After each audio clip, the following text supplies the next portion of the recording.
Here with me now, Sinan Aral, director of the MIT Initiative on the Digital Economy, one of the authors of the new study out today about the cost of the uncoordinated responses to coronavirus. And I want, Sinan, if you could just sort of take us through the idea here as represented in this influence pinwheel, the idea that people's behavior is really the key thing here, right? Voting with your feet as much as policy, but that other states' policy impact people across their borders because of social networks.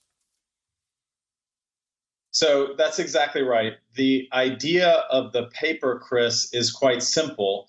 One state or county's policies significantly affect mobility in other states and counties, and not just in geographically proximate states, but often at great distances through behavioral influence over social media, but not just social media.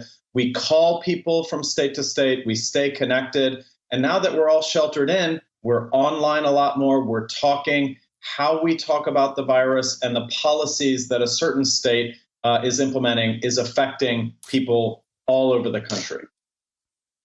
It's so funny because when I read this study, I had a glimpse of personal recognition of being on Instagram or something and seeing like a friend who has a barbecue and being like, huh, interesting. They're having a barbecue. I don't know if we could have a barbecue. Like it definitely like puts the thought in your head of like, what's the realm of the possible activity?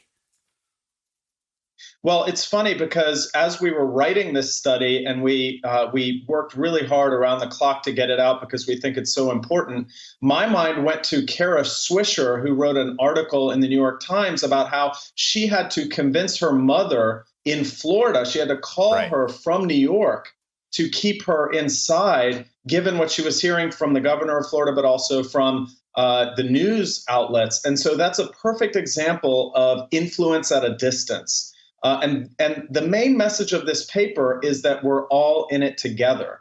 This is an interdependent phenomenon, and we need to approach it as an interdependent phenomenon. So the key point here is like, right, that this sort of experiment in federalism that we're doing right now, which we've done both on the front end and are now doing on sort of the back end of reopening, which is you states figure it out. There are actual uniform guidelines from the CDC, but basically the president's telling people to ignore them. Your point is that, like, it's not really going to work insofar as you can't contain behavior. You certainly can't contain actual people, but you can't even contain the behavioral influence from one state to the other, which is why you actually need some coordinated federal response. Well, in essence, what we try to say is that governments across regions need to coordinate with each other with or without national guidance. So we provide and we don't believe that a one-size-fits-all policy is necessarily correct.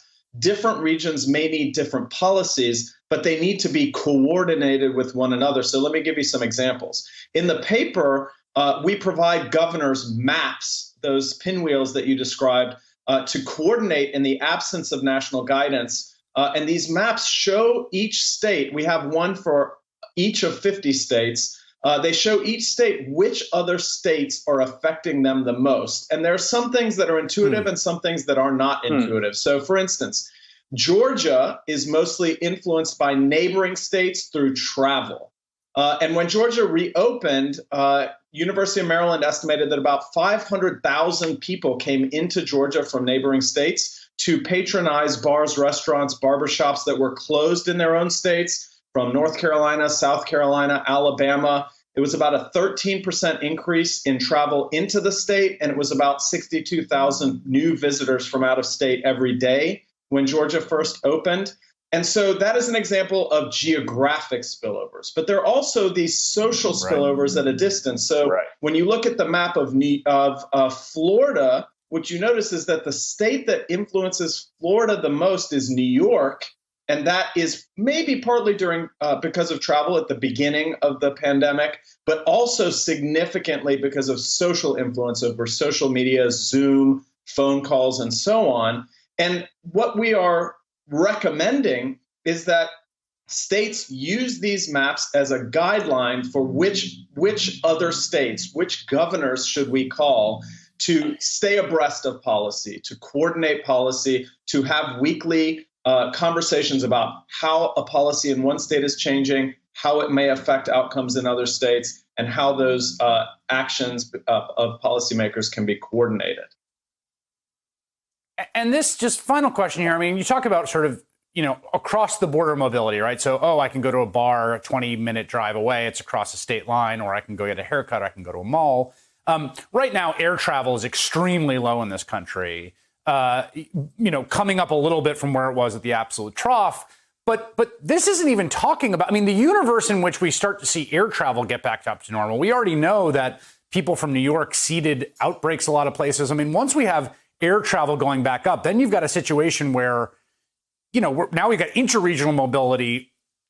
Everything is national at that point. Like right now, we've got a weird situation where because of so little air travel, it all is pretty regional in terms of the actual physical transmission. But that's not going to last that long if air travel goes back up.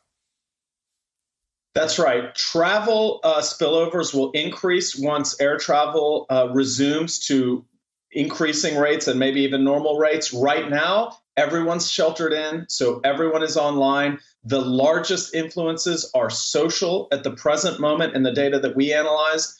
There is a silver lining, though. When we analyzed the model based on our data, we found that states had to compensate for each other, but that they also benefit from spillovers. What I mean is that a state that has a certain immobility target, if their peer states are loosening up, and that influences the citizens of that state to move around more, then that state will have to impose more costly and more restrictive measures to meet their targets. But if the states coordinate, the spillovers actually help them achieve their targets more effectively because it gives them free treatments in a sense, because the states neighboring are helping the focal state achieve their mobility targets by being responsible themselves. So the moral of the story is, if we are uncoordinated, not one size fits all, but coordinated, if we're uncoordinated, it dramatically increases the costs and the risk.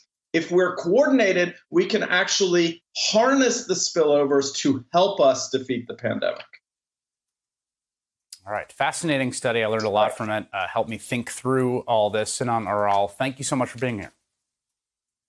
Thank you for having me.